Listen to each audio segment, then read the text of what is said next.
Welcome to the TEHNC podcast. I'm Jonathan. You're about to watch a conversation I had with my colleague Mark from the Integral Cinema Project. He is the leading researcher in the evolution of consciousness as it can be embedded in the moving image. In my opinion, Mark is way out ahead of almost all other film critics and film theorists. Most of them have no idea about the evolutionary streams that can be embedded in media, even though there's a growing number of filmmakers who are doing this work and embedding the evolution of consciousness in some way or other into their media, and it's kind of sliding below the surface. So it's one of the reasons we wanted to talk about this. Star Wars is the most iconic and mythic film series probably in history.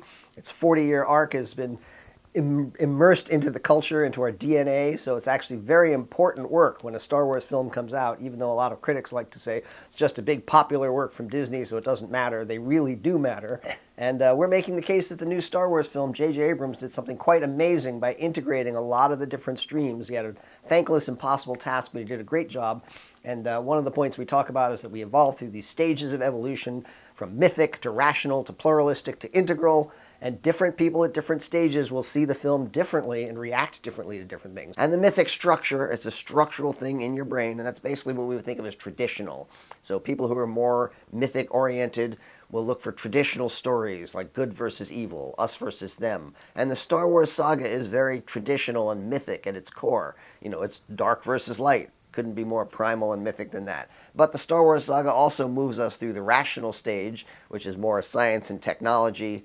So if you're very mythic, you're going to like the traditional parts of it. If you're rational, you're going to like the plot and how it unfolds. So a lot of people who are rational don't like Rise of Skywalker because they think there's a lot of things that kind of come out of nowhere. And if you're very in the rational, then you might not like a movie just because the plot doesn't seem to all hold together. Now, we will make the case that there are no plot holes in Rise of Skywalker, nothing that doesn't really make sense. There are just a lot of things that are kind of introduced quickly and dropped quickly that are what we would think of as loose threads. So if you go back and watch the movie a second or third time, you realize they're not really, it's not that they don't make sense, it's just that they're not well developed because he probably had a good 4-hour film and he had to trim it down to 2.5 hours or less. And so like General Hux being the spy, a lot of people are like, well, that came out of nowhere. You could kind of rationalize it, though. It's not something that doesn't make sense. It's just because he is a narcissistic sociopath, and that makes sense that he would do that. It just isn't well developed in the film. So if you're very rational, and that's where your center of gravity is, that could be the thing that makes you not like the film. If you're pluralistic, rational would be sort of a modern idea. Pluralistic is postmodern. So a lot of people are postmodern. Most film critics are postmodern. And so postmodern is where you deconstruct everything, and then you say, oh, well, we want more representation, and we like that Kylo Ren turns out to be sort of a good guy, and that Anakin is a good guy, and so you want everything to be more complex and not black and white. The thing is, though, if you go too far in that direction, you're going to lose the people who are at mythic, and the idea of a movie like Star Wars, which is a giant, broad, popular work, is that it has to work for everyone, which is sort of an impossible task, but a good integral filmmaker, and this is what we think JJ is, can actually integrate all three of these structures, the mythic or the traditional and the modern or rational and the postmodern and deconstructive. You can integrate all of those and you're putting them back together into a whole that works for all of those and actually is true to the arc of Star Wars and also can help the audiences to evolve as well. And that's what we think JJ did with this film. So we're so impressed by that, and we're going to make the case, and hopefully you'll come along with us, because as I say, there's a number of filmmakers who are working in this way. It's just most critics and most film theorists haven't caught up yet. But if you watch this, you'll have a better idea of what's going on in Star Wars and why we think the film is brilliant. Thanks.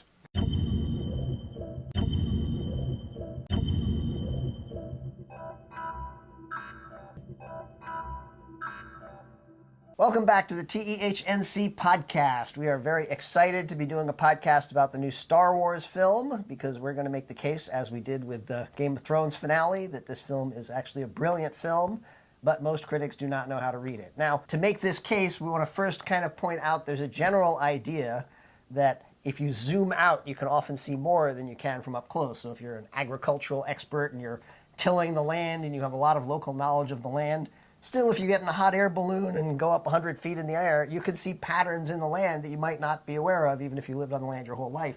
You just have a broader field. So it's possible to have a field of perception that has more depth and more span.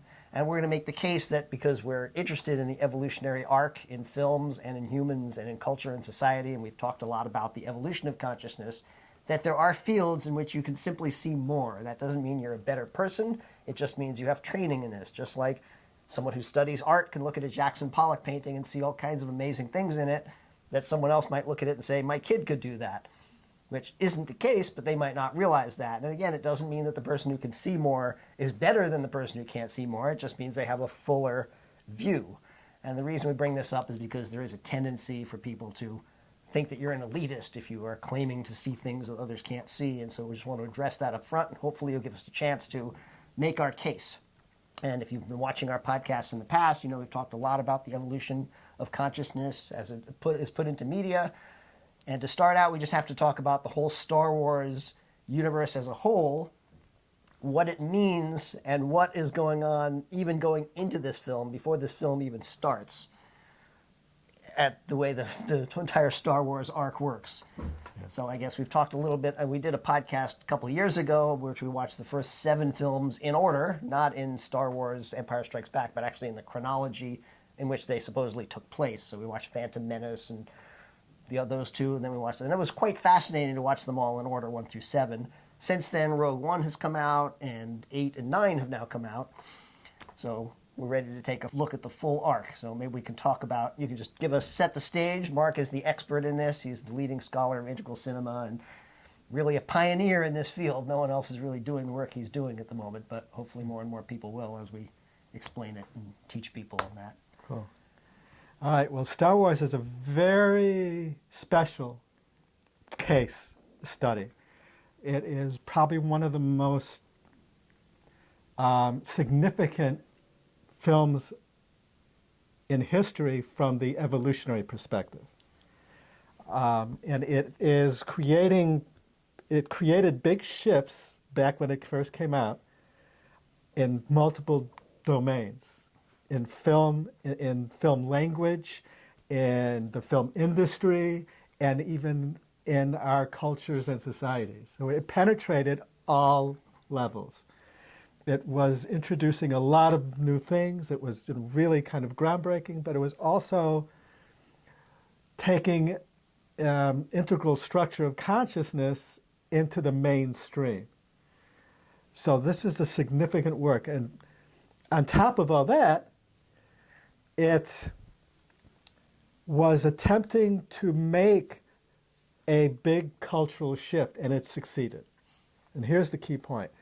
Lucas studied anthropology, and he specifically targeted creating a new myth for Western civilization.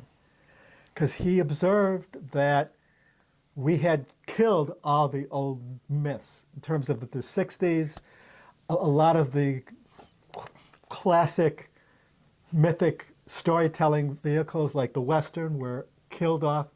The anti-hero became the hero. In a way, this was a legacy of postmodernism, if we look at Yes. modernism versus postmodernism. And postmodernism did a lot of valuable things. Absolutely. By showing how a lot of these hero myths were actually not neutral. A lot of them could be dominator myths, or they could be colonial myths, or imperial myths. So this is beautiful. There's a lot of deconstruction that went on in the 60s and 70s. But, as you say, we didn't then have a founding myth that we could all really hold on to. This is a great example here. The pluralistic structure, one of its primary things is deconstructing reality. So looking at all the pieces and taking it all apart and recognizing that they all have value. But it doesn't integrate those into a meaningful whole. So what we had at that moment when Lucas was creating Star Wars is everything had been deconstructed, but nothing was being reconstituted. Mm-hmm. So his mission, and he took it on, and he consciously did this. He took on trying to rebirth myth for the modern age. Mm-hmm. And it did, in a huge way. But what that does is it made Star Wars a essential myth for the Western world. It's integrated into our culture. It's baked into our system now. It's baked into our DNA.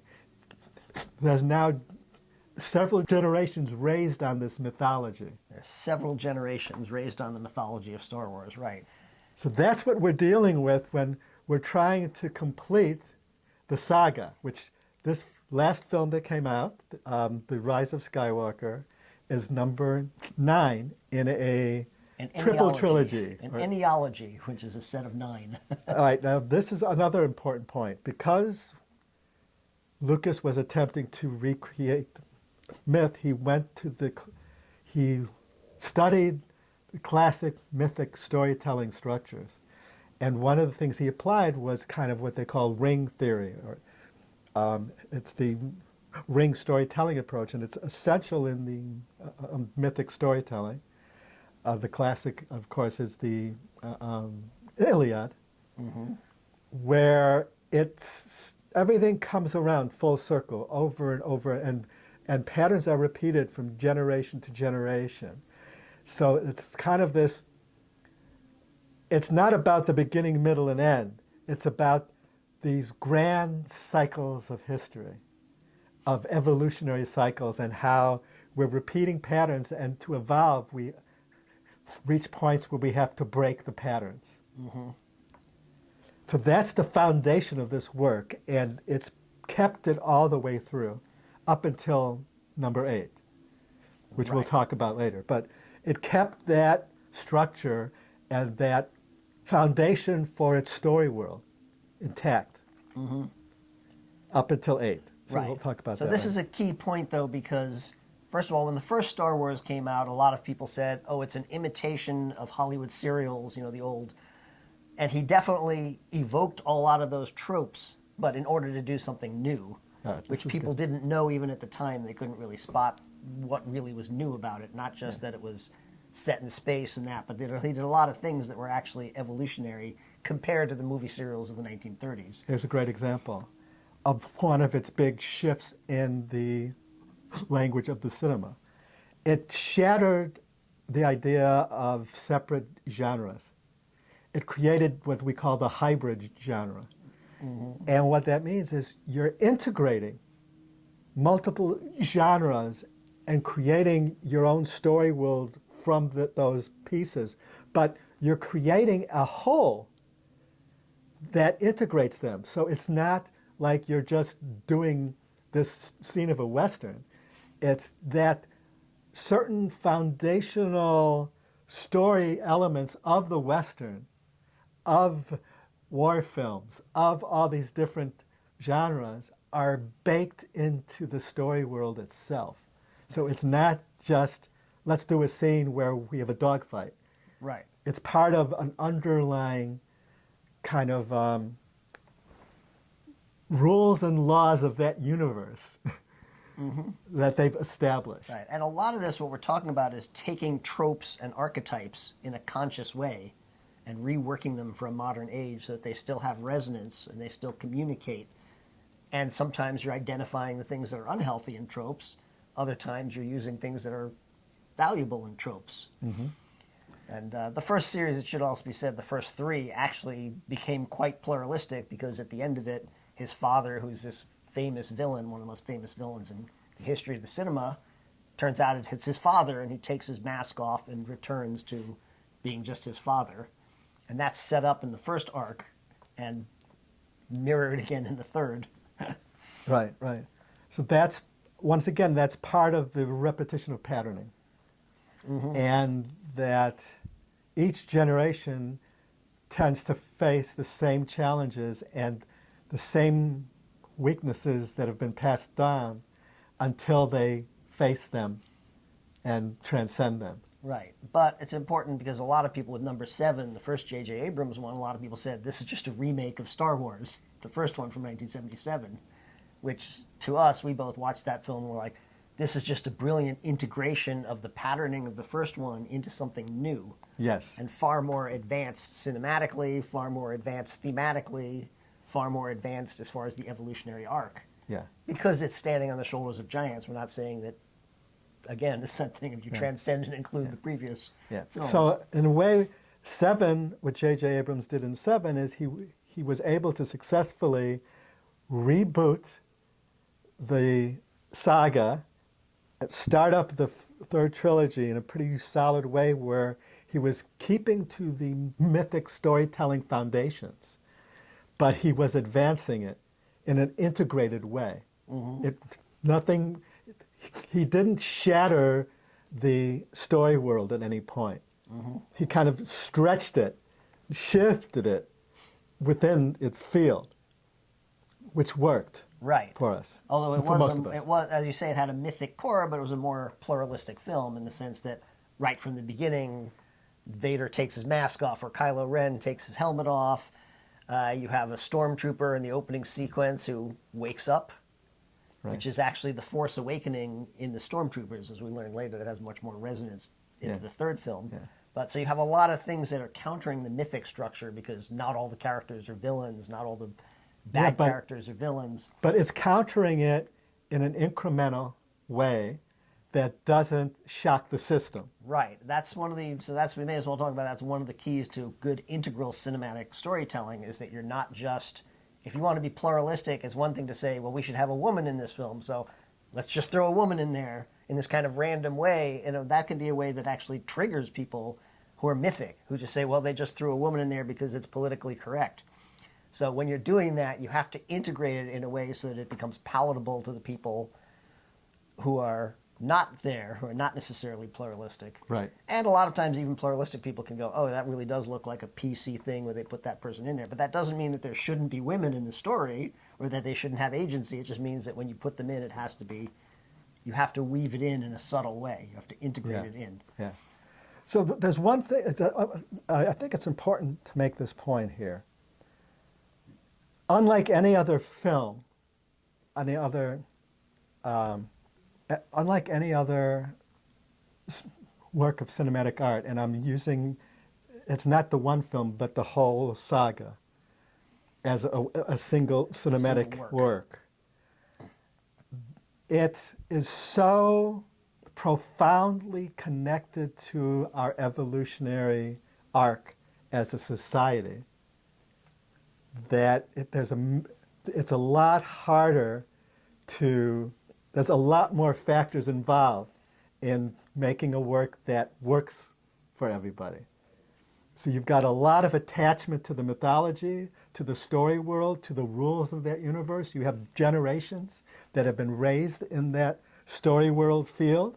So they know it pretty good. They intuitively know it. Yep. But also, as you've pointed out, different people are at different structures of consciousness. So their relationship to the work is different depending on what your structure is. If you're pluralistic, you have one relationship to it. If you're rational, you have a different relationship. If you're mythic, you have a different relationship. Yeah. So it's like trying to juggle all of these is like an alchemy, which is why we thought number 7 was such a miracle. You know? To bring all that together to satisfy a lot of the fans, which it did. It didn't satisfy all because you can't. Not everybody. But it did pretty good, and it had some pluralistic, but it didn't go too far, and there was a lot of so that was great. And we run into problems with 8, and that I have to say right up front.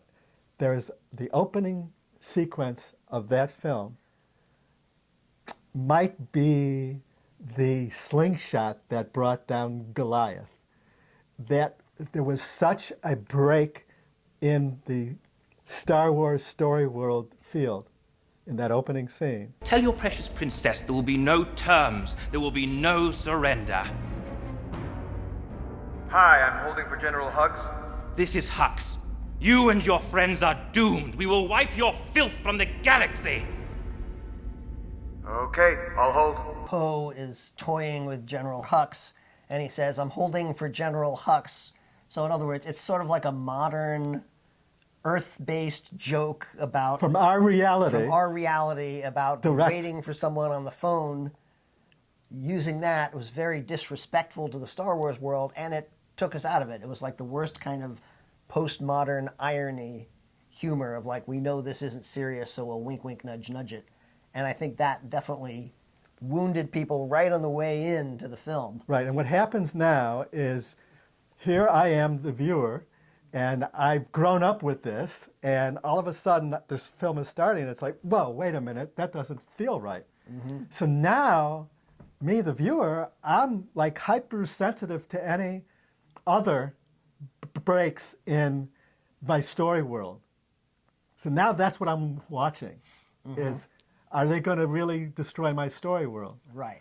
And the problem here is that in this film, they really had to make big shifts in the story world, but because that opening totally threw a wrench in it beforehand, all the other shifts felt so horrible because we are ready, Right. we're sensitized Well, not all of to them. breaks in it. I think a lot of the film works. I mean, we both like the film, it should say, the Rian Johnson one. It works, We just but think it's deeply flawed. People who were at the pre-modern structure, the mythic structure, Even the rational structure. I or would even the say. rational, it wouldn't work. It dropped. Right. So the pluralistic people stayed in because the mythic structure being broken doesn't really affect them the same way. Right. Was if you're somebody who's anchored in the mythic, and then there's a break in that, it's, well, fuck you. You know, Right. it's like this and is then it just ridiculous. made a lot of miscalculations as well. Finn was sort of marginalized as sort of a figure of amusement a lot more in that film than he was in the There's first a one lot and the of- last one. There are a lot of mistakes that Rian Johnson made in it. A lot of things that are very beautiful too to me. The Yes. connection of Rey and Kylo across time and space. Right. Very profound. And it did do something that it fit in with the story world, but the way it was done, and because the way it was set up with that opening, it was perceived as a break in the story world, when it really isn't, which Right. is the evolution of our understanding of the Force as something that's beyond the polarity of dark and light. The foundational myth, the foundational cosmology underlying the Force fits perfectly with that. That's the natural evolution, because Lucas based the Force on the Tao, the yin and yang. And in the Tao is beyond yin and yang. The Tao is beyond light and dark, black and white. So the Force is actually beyond the light and the dark. So for us as a Jedi to evolve, we would naturally reach that point. That's like towards Jedi enlightenment, is to reach that. But the way that they set it up was a disaster. So a lot of people I read were like upset about it, and like that was like sacrilege. That when she says it's trying to tell me something, Oh, that the dark side, you mean? The dark side. has something to teach you. has something to teach you as Right. well. It's part of the evolutionary process. Right. A lot of, even though that fits the story world perfectly, fits the arc perfectly, it wasn't set up right. Right. Well, a lot of things weren't set up right in this film, I would say, and that was one of the issues. Like when Luke just throws this lightsaber away, when they burn this stuff. It's like this idea we have to burn the old tradition in order to move forward. But if you do that in a traumatic way for people who are attached to that tradition, you're not respecting what it comes from and what it means to move on. That's what was going on. And as you say, this film did not set it up right. So pluralistic people loved it without realizing how painful it could be for non-pluralistic people or mythic people. And a lot of that got blamed on the people who just don't like seeing black representation and female representation. And I don't think it was only that. I think there were a lot of no, it other things wasn't. going on.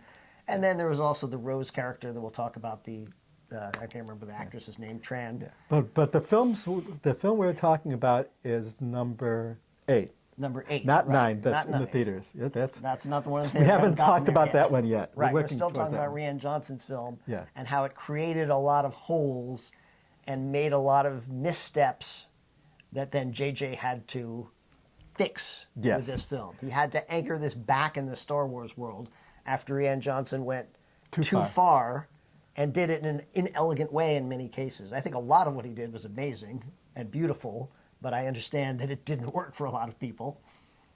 And then a lot of people got upset at JJ because he actually brought it back to grounding in the Star Wars world, and they were like, Rian Johnson just broke us free of that world, and how come he's bringing us back to this world? But you have to.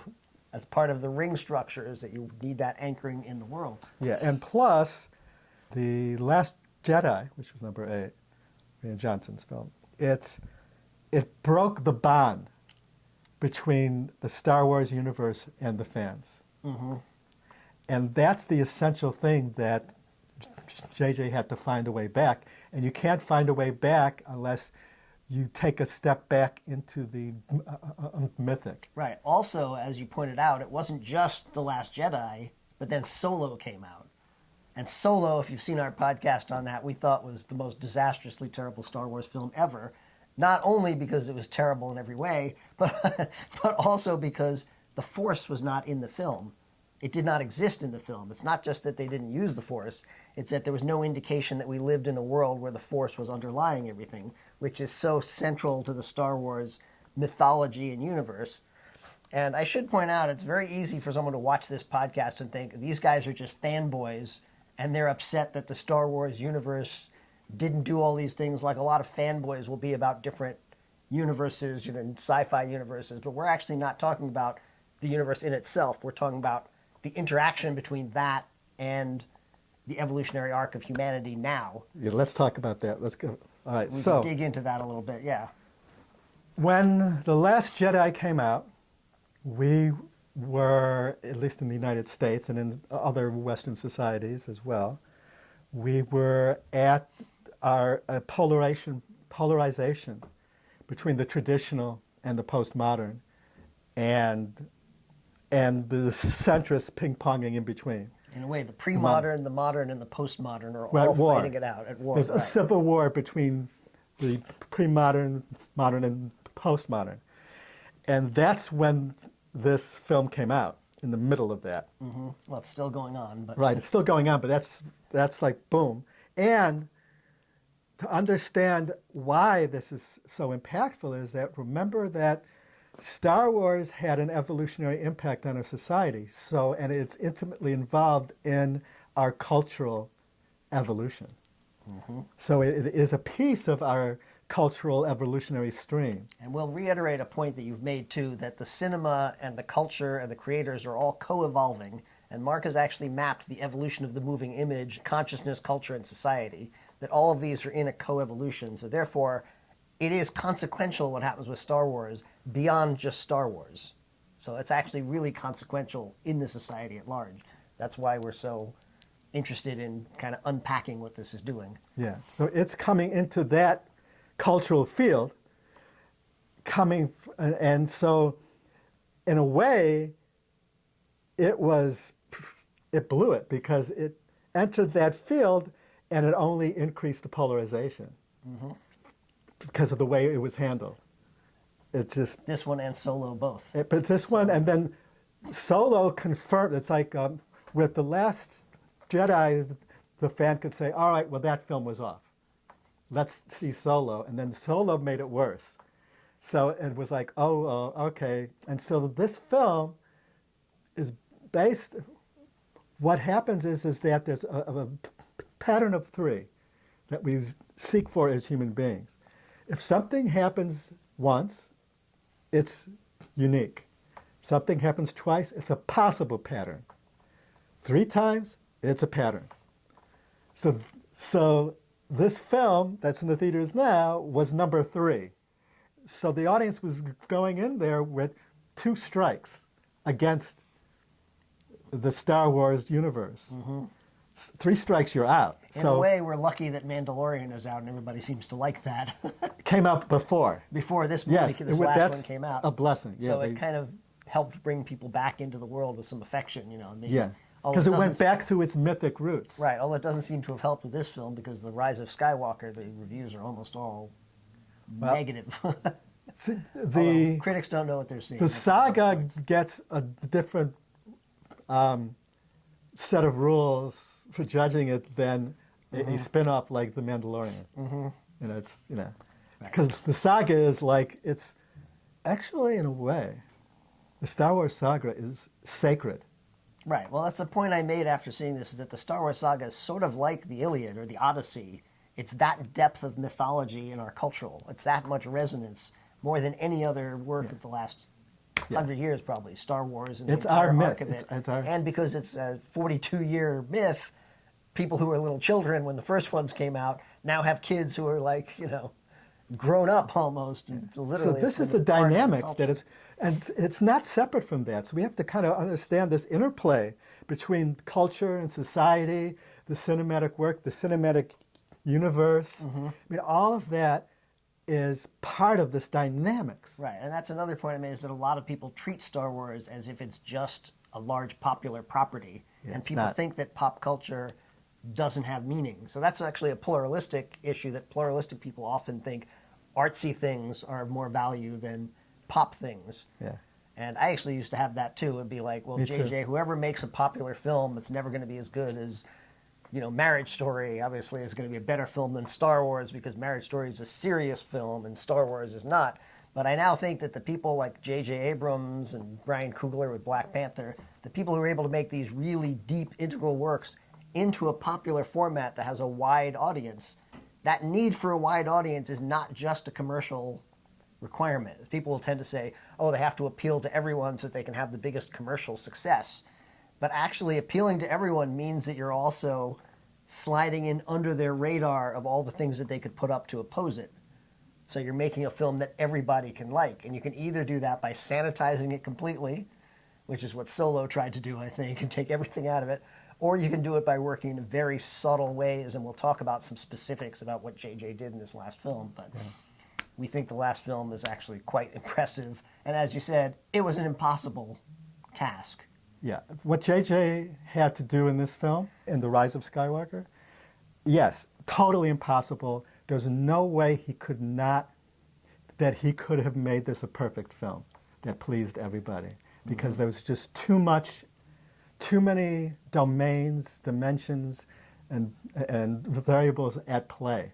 It's very complex, from just the cinematic universe, from the cultural interconnection, the social, it's like, and because besides trying to tie in all previous 8 films and complete the saga and this cultural field, And the ring. he had to repair damage that is almost impossible to repair because of the current culture war is still raging.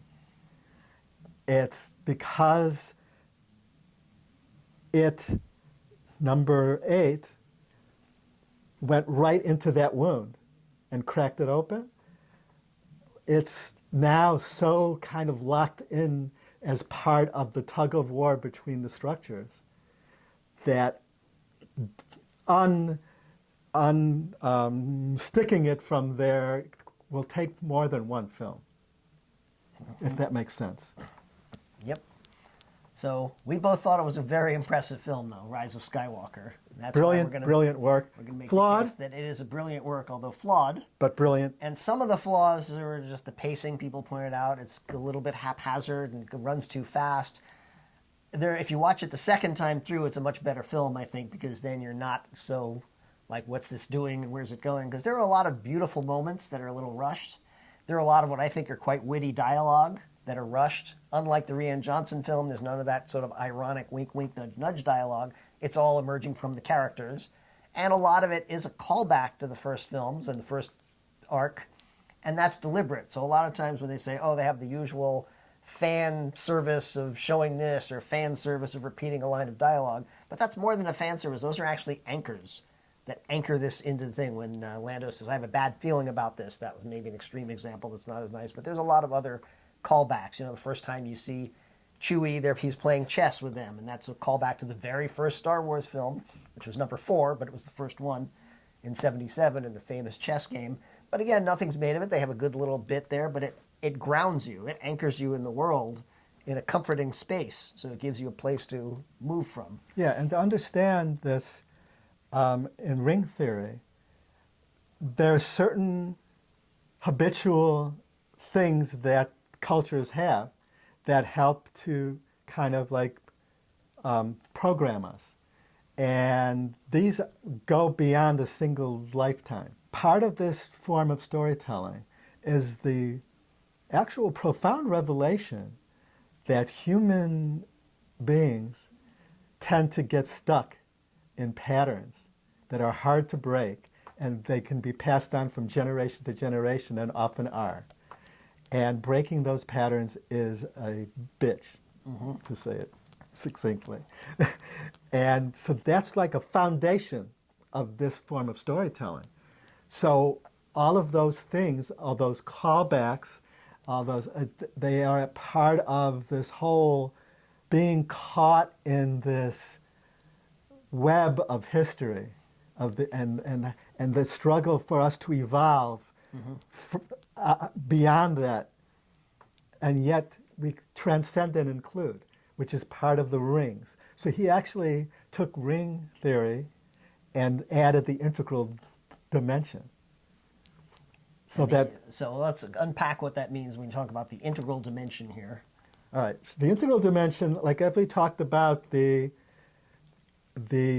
postmodern or pluralistic dimension, is a lot of it is about deconstructing things. Deconstructing even the modern, because the modern is from the rational structure of consciousness, and I guess the idea of the modern was that we can use science and technology, we can know things, and a lot of people, when science and technology first came in during the Industrial Revolution, people thought we've now perfected humanity, we're just going to get more perfect as we do more science, we'll have more understanding.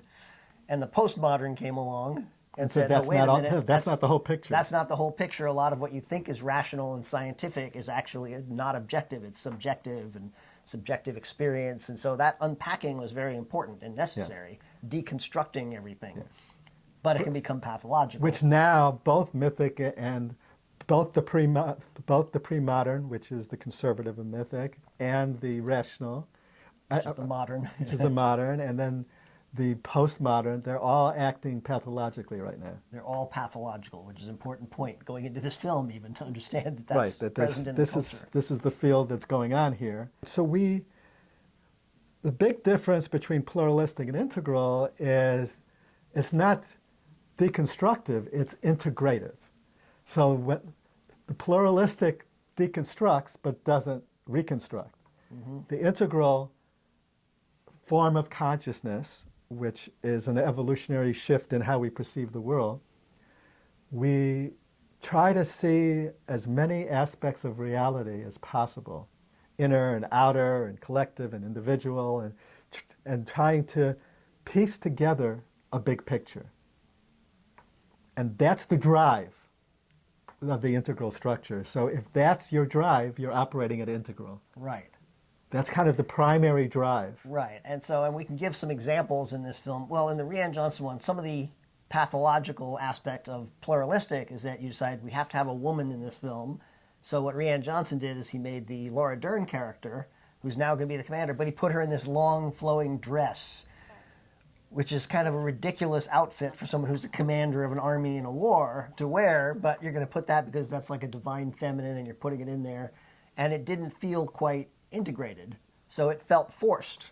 That's a very small, subtle thing, but it's a small we pick line, it up. but we pick it up and you feel it in a way, but when you integrate it, then you actually come up with a reason why this person is there. And I'll give you some examples from the last film. We talked about a couple of examples, like when Rey, these are all the spoilers, so hopefully you've already seen the film. When Rey is fighting Kylo Ren on that ship in the ocean, it's this dramatic thing. He's a man, he's bigger and stronger than she is, so it makes sense that he would win unless she was super powerful with the Force. He should be able to overpower her because he's stronger than her. And the pluralistic often would be like, well, I'm a girl, so I'm going to beat this guy, and they're just going to throw that in there as if we're going to accept that. But in fact, the way this one worked out, he comes up with a rational reason for something pluralistic. So in this case, he does overpower her. She's actually getting tired. He just is a stronger guy. And it's not until Leia communicates with him that he feels his mother, that the love actually snaps him out of his field and he drops his lightsaber and she kills him with his own lightsaber, which is the Dark Force lightsaber, which of course he doesn't die and she has to bring him back. But that's an example of giving a rational reason for a pluralistic idea, so it helps to integrate it more and make it less bothersome to people. And there's another one later on when Lando Calrissian has to save Finn and I think her name is Joanne or something like that, so the other woman that he's with, that I think it's very important for black viewers that Lando Calrissian rescue him, because the black man should rescue the black people, But if you just say, I'm going to rescue him, then it looks like a pluralistic, like we're just going to do that because it's important that we do this. But they gave him a rational reason. Poe was on the way saying, you don't know, I'm really fast. He's on the way to rescue them, and Lando says, not as fast as I am, because he's in the Millennium Falcon. So you have this wonderful archetypal moment, and you have a rational reason for Lando to be the one. And there's a lot of examples of that in integral filmmaking where you're doing this. Yeah, and so that the integral filmmaking will try to like integrate everything. Everything is, you know, is like part of the organic whole, and at the end you'll get a bigger picture. Now, as an integral filmmaker, and I consider J.J. Abrams an integral filmmaker because he's produced a lot of integral works. He may not know what integral is, it doesn't matter, because integral theory is actually just mapping this natural evolutionary stage of development.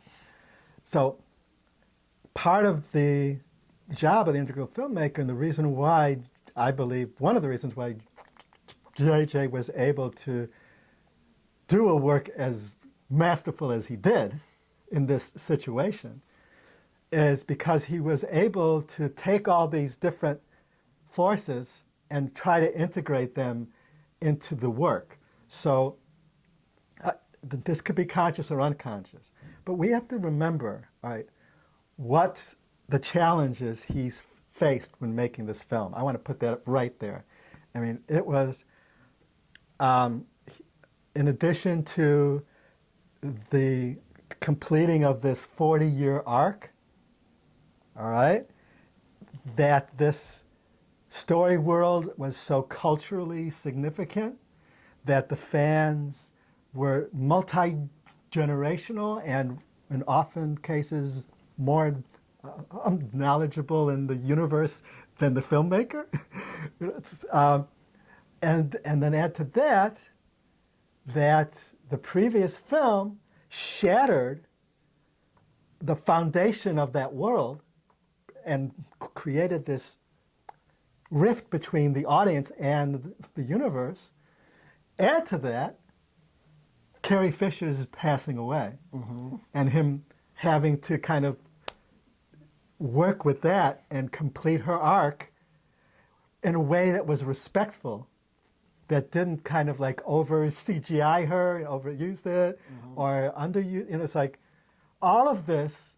So it's like he's dealing with the culture war. He's dealing with the fan culture. He's dealing with the severing of the story world field in a major way. It's like, so the fact that the first half of the film is so fast, for me, especially seeing it the second time, I'm really seeing this pattern where he was trying the best he could to bring back all the strings that he felt was important while trying to fix the stuff that was screwed up to reach us to a point where he could bring everything to a climax. Right. So it's like he had to first get us up to speed, and all of these forces, it's like impossible. It was when I say impossible, that's what I'm talking about. Is it's like it's impossible for one human being to be able to do that.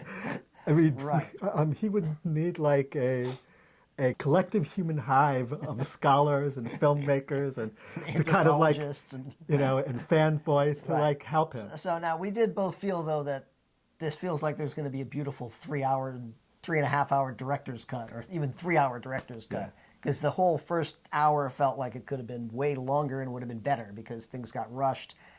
The biggest hole is the way that Rose was treated, the Korean-American actress. And this is a really important one, too. And this is a really important one. I can see how, for a lot of people, that alone would be a very wounding thing, to watch her get sidelined so thoroughly, to be in the background, out of focus in scenes, to be left behind with Leia. And as you say, there's a reason for her to be left behind because we need one of the major characters there. But she ends up not anchoring anything, though. They gave a lot of her lines, or what should have been her lines, to Charlie, whatever the guy from... well, I kind of disagree with you on this one. So yeah. I mean, I really kind of really see that the most important factor here is that the whole film would not have worked without what he did. With what he did with her or with Charlie? Yes, That other character. With that character, it wouldn't have worked because the whole storyline with Princess Leia, with Carrie Fisher, and the challenge of that, he didn't. It's obvious to me. It's like he didn't have enough of her to kind of create a solid, foundational, clear story. Mm-hmm. So he had to shape it around what he had of her. Mm-hmm. And one of the ways to do that is to make sure that there's consequential characters around her. That gives us attention. It's like if you're a fan of the Star Trek universe, there's this thing where you know if there's an away party, right, of course. the person who is not part of the regular cast. Part of the regular cast, it's like, oh, they're going to die. Right. You know, they're expendable. Right. So what he did is he did two things. He took one of the lead characters from the last film and left her back with Leia. Mm-hmm. So that gives to us, it brings our attention into that storyline much more firmly. Right. He also, as you pointed out, brought in a new character played by a new actor who is familiar to us from the Lost series and from Lord of the Rings. Lord of the Rings and all that. So recognizable face. Mm-hmm. So that creates a cinematic field of consequence around her that he could use to kind of help filling the gaps of that story. Right. It also, viscerally. Right. It also feels like a lot got cut. Like she had scenes with Rey, supposedly she mentions, and yeah, there's like, so in a way, it almost works, but it doesn't quite get there. Right. I don't think it almost works. I think it's actually very triggering and painful for Asian Americans. Well, the reason why I say it almost works is because it'll work for some structures, but not for others. Mm-hmm. It works fine for the mythic structure. Right. For the mythic structure, it's fine. Right. Yeah, it works fine for the mythic structure. For the pre-modern storytelling structure, it works fine. So, but it does not work for pluralistic or rational. Right. But as you say, it was an impossible situation. We can look, that's an impossible situation. We both worked in Hollywood, and the reality of making movies is it's not clean. You don't just get to do whatever you want. There's compromises everywhere. There's timing issues. There's all kinds of stuff. You'll notice when I talk about films and filmmakers, I rarely attack the filmmaker personally. Right. And this is like... And I've defended him on this one, but I do think that the net result is that it's a major problem because a lot of people had a problem with it. And as someone said, her sister, who died in the first scene of Last Jedi, has more screen time than Rose has in this entire film. But regrettably... And she was a major character in the last logically, one. So. The way they set up her character, she was the logic choice to stay behind because you could explain it story-wise. Right, of course. But nevertheless, and people are... And there's another thing, as I've said, people are conditioned by certain formulas and tropes of Hollywood, which is what whenever two characters are close, they therefore have to be romantic. And this film kind of breaks that in a very specific way. There's also a lot of gay people were looking at Finn and Poe and thinking that maybe there's a gay relationship there, and this film, in a fairly subtle way, establishes that Poe is heterosexual and that he has a thing with the Kerry Russell character, Zori. And the sort of romance that's hinted at between Finn and Rose, where she actually kisses him and says, we protect people they love, that also got dropped. But to its credit, Finn in this film is just a complete leader. There's never any question about him. Some of the stuff from the last film where he's sort of a figure of ridicule in a lot of it. In this one, he's one of the leaders, and he and Poe are co-leaders. And I was mentioning, there's even when they're storming and doing some of the different action scenes, they work as a team, and they have dynamic leadership. So it's not like one of them is the leader. When they land in the Imperial Star Cruiser, they say, what do we do now? Finn's the one who takes charge. I don't know, this way, because he's the guy who's been on those ships before. He knows the ships. So it makes sense. So they're kind of dynamically become whoever. Here's a great point here. Now, this is the difference, I think, between 8 and 9, is that one of the differences is that this is a pluralistic integration with a mythic foundation. So this pluralism of non-hierarchical leadership is done in a way that it's set inside of the mythic storytelling structure. So it doesn't break our world so that mythic people, people who are attached to the mythic storytelling, won't feel like it's being PC, Right. So because it's integrated. Right, so they might not realize that there's a black character who's as excellent as the white character. Because it's integrated. Because it's integrated into the thing, right, as opposed to just a film which kind of throws someone in there because they say we have to do that. Now, there's a great point here. I really kind of think that here's a way of really kind of bringing out the challenge of how do you work with a piece that is so culturally enmeshed. Is if the Rose character was not Asian American, if it was just a white character, the sidelining of her would not have the same impact. Right. So it's so tied into where we are as a culture and society now that that's part of the consideration you have to do when you're working with the screenplay and script. It's like, right. You have no choice because this is a culturally enmeshed work. It's not, right. You're not like when the first Star Wars was made, it wasn't culturally enmeshed. He could create the whole universe and it was fine. Right, but the counter issue, of course, and this is all correct, is that to some people on the right, I would say, or the more red church as opposed to blue church, they would say it shouldn't matter that she's Asian, that we're making a thing of it. But the truth is it does matter because Asian representation in film has been so poor and so non-existent that it was such a big deal that there was so much Asian representation in the last film, or at least one major Asian character and her sister who was her hero. That was a huge thing for Asian Americans who never got to see themselves represented in such a large, powerful work. So therefore, it really is very painful and hurtful to them to watch this film and see her sidelined, I think.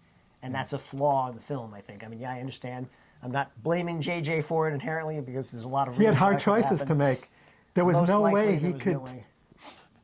he could please all the fields, especially around the Princess Leia storyline. Right. That was just too many But strings. I do think they should have just released a 3-hour film because people would have gone to see it anyway. It just wouldn't have made as much money in the theaters. But so I don't know what that decision was, and it's hard to know. Yeah. But that is a major problem with the film for a lot of people, obviously, and I can see why for some people that could be the thing that turns them off the film. They just can't get past that because when you see her show up for one line and disappear again, you're like, whoa, what's going on? You know, and so if you're expecting her. I know, of course, a lot of other people didn't really like her character in the last film, too.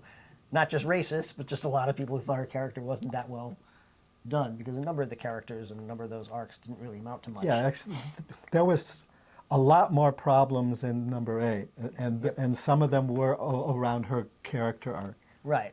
So I may as well say, though, in this film, it really surprises me that people hate it so much, or so many people just think it's just terrible, formulaic. Because to me, there were so many moments in number 9 which were just beautiful and profound and deep. I mean, there is, when she goes on that ship in the middle of the ocean, she encounters herself and has to have that fight. And that felt a little bit like a throwback to the old one because it wasn't resolved, really.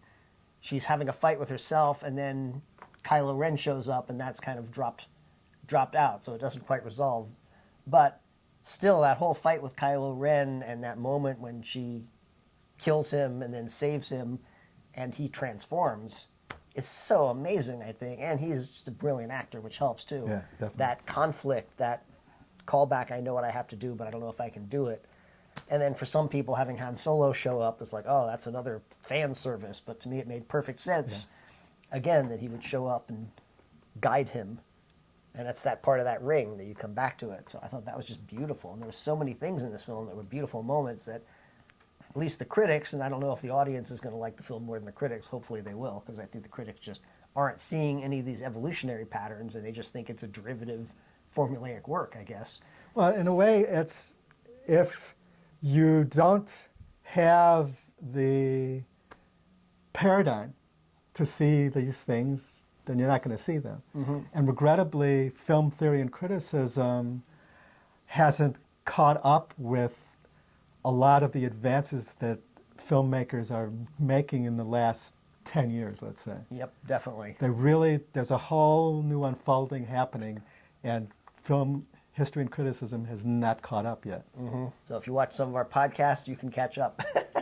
We've talked about Star Wars, we've talked about Black Panther, and about Ava DuVernay, and a lot of these other filmmakers who are working at a more advanced level than the critics can read. So even when critics like their films, they usually don't see the more advanced levels that are going on. And so Yeah, we and it's thought not this the was- critics' fault because they don't actually have the resources.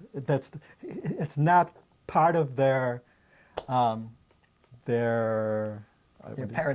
Their paradigm. In a way, right. And there's definitely a paradigm. That was something else I learned from Mark, and I think we've talked about this, that there's a formula for art films as well, and for indie films. And sometimes like, oh, we're going to celebrate this amazing film because it's a wonderful indie film. And you look at it, you say, well, that's actually following a formula as well. So the idea that Star Wars is formulaic, but Marriage Story is not, or some of these other films, Little Miss Sunshine, or a lot of these different films, there's a kind of formula to those as well. Independent American films have a very specific formula, and part of its foundation is anything that's antithesis of Hollywood. Right, deconstructing of Hollywood. But that itself is a paradigm. Right, that is a paradigm. Often they're not integrative. They're not finding out what the value is in those things. And so. it's not finding their own paradigm, they're reacting to another paradigm. Right, so we think Hollywood films are a very powerful delivery system for consciousness. And the Star Wars films, I say, it's literally like the Iliad. I mean, you're building this incredible world, and there's so many layers to unpack with it.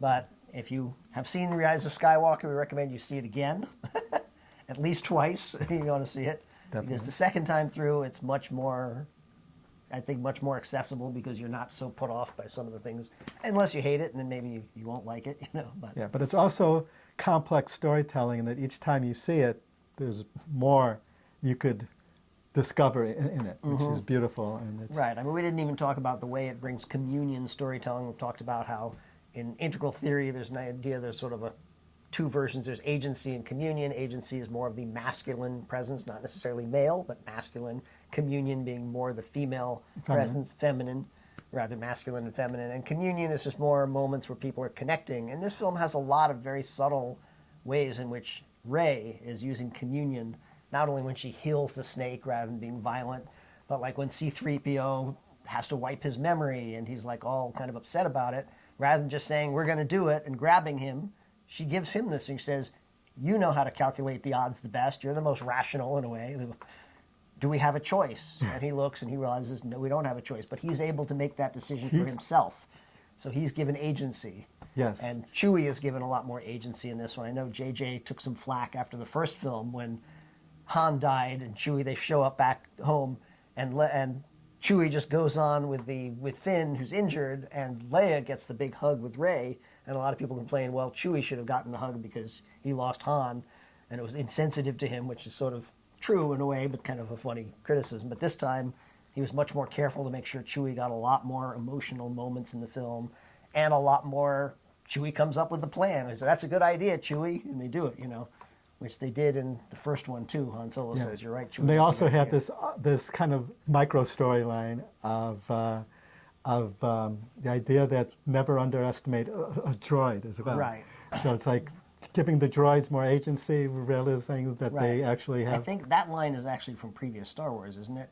Never underestimate a droid. I think that line showed Yeah, but up they bring somewhere it back. else. They in the bring it full back, and they do give all of the robots more characters and agencies, And so that is another form of extending the pluralistic field to non-sentient Right. life forms Right, as well. which Lucas did even in the first one, Yes. which was great. Yeah. And others had done that before, Robbie the Robot, but it was definitely much more kind of developed, and they gave them real characters in this one. So Yeah. one other thing that we thought was kind of interesting is there's that sort of famous moment where you use the Force, the Jedi mind trick, which goes all the way back to the very first one where you use the Jedi mind trick to control people. And JJ did a beautiful thing with that in the first of his, in number 7, where she learns how to use the Jedi mind trick and controls them and escapes. But this time, she actually wakes them up, which is something I didn't even notice the first time I watched the film. It's okay that we're here. It's okay that you're here. It's good. You're relieved that we're here. Thank goodness you're here. Welcome. And I thought, oh, she's just mind controlling them in order to get past them. But she's actually waking them up because stormtroopers are now waking up. This is a point that they make in this one. Going all the way back to number 7, The Force Awakens, Finn wakes up in the first one. And in this one, Finn meets a whole tribe of stormtroopers who've all waken up and gone rebel. So she's waking those up. And which is that's the very difference with the profound. feminine as far as the masculine. The communion is she's working with their minds, not just to hand me a weapon or to let me go, but she's tapping in and accessing their humanity. Mm-hmm. And she's waking up their emotional field. You know, you're relieved that we're here. You're happy to see, you know. Right. So, It's also a deprogramming. It's like you're programmed into this construct field. Right. So it's good that we're here. Yeah. You're actually supporting this evil regime. So it's a deprogramming move. And it's a beautiful, again, that's an integral thing when you take something that's so iconic and you shift it in this way. Not just in a pluralistic field, but actually in a integrated integral way. Your integrative way, right. Anyway, we recommend you see the film if you haven't, which you shouldn't be watching this if you haven't seen the film, but we recommend you see it again, and maybe if you hated the film, see it again in light of this new idea that the film actually has a purpose and that it executes the purpose actually quite brilliantly. Yeah, the last though- half, in my opinion, brings together the 3 trilogies in a beautiful way. Mm-hmm. And it's just... And that's the other thing. People were upset that Palpatine came back somehow, but actually, when you watch all of them in order, like 1, 2, 3 being Clone Wars and Phantom Menace and those, which are not great films, but they have a great underlying idea, which is that Palpatine is working under the surface to try to take over. And this is actually very consistent. The idea that he's actually been working under the surface through the whole arc comes back around because he's the original. There's the key to ring theory, is that in each chapter of the work has a beginning, middle, and end, and works in and of itself, or fairly much. And then each trilogy has its own arc, and then each pair of trilogies has a bigger arc. So 1, 2, 3, 4, 5, 6 is the arc of Darth Vader's story. Mm-hmm. From they discover him to when he transcends the dark side and moves on. Right. So that is there. And then in the 4, 5, 6, 7, 8, 9, it's Luke and Leia's story. Right. story. All right. And so now, with this final one, the key is to see the story of all 3 trilogies, and that is perfect. The Palpatine character now creates a solid triple trilogy arc. Yep, it's quite brilliant actually, and it's like hard to know how much of this was George Lucas's. As I read somewhere that Lucas already intended that Luke would be an old man who was in seclusion or who was kind of had moved away and was damaged in some way, and so that was all part of his plan. I mean, how much of the rest of it is hard to know, but it seems pretty much like this is true to the entire arc, this last film. That's why we were so impressed by it. And I think people who don't see that just think that it's simply repeating a lot of things for fans and don't realize that it's doing things in a very archetypal way that's anchoring the whole series. Yeah. And I think it's important to advancing note it. that the fans had major problems with 8 and Solo. Mm-hmm.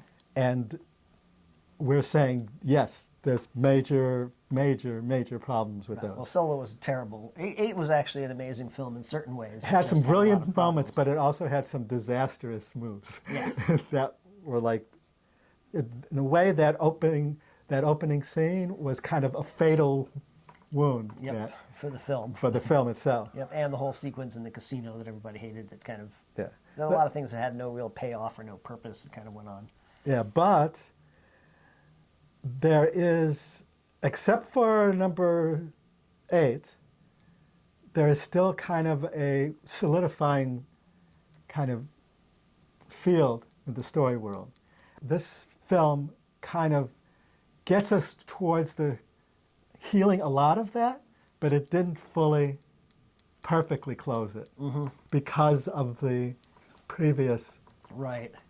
rupture. Now, if Disney can wake up to the anthropological foundation of their work and get people on board who are kind of studying its cultural connection, they may be able to resuscitate the whole series, the whole universe. In a way, it's too bad Benioff and Weiss dropped out. We were really hoping that Benioff and Weiss, who did Game of Thrones, who were supposed to do the next trilogy, but then they ended up dropping out for who knows why exactly. And they're integral filmmakers because they're as well. also integral because He's the integral, entire arc of Game of Thrones had that as well. Right, yeah. And there was a lot of similarities between the full Star Wars arc and Game of Thrones in that both works are about the mythic structure, are basically taking the mythic structure and following its evolutionary trajectory towards the next phase. They're both about that.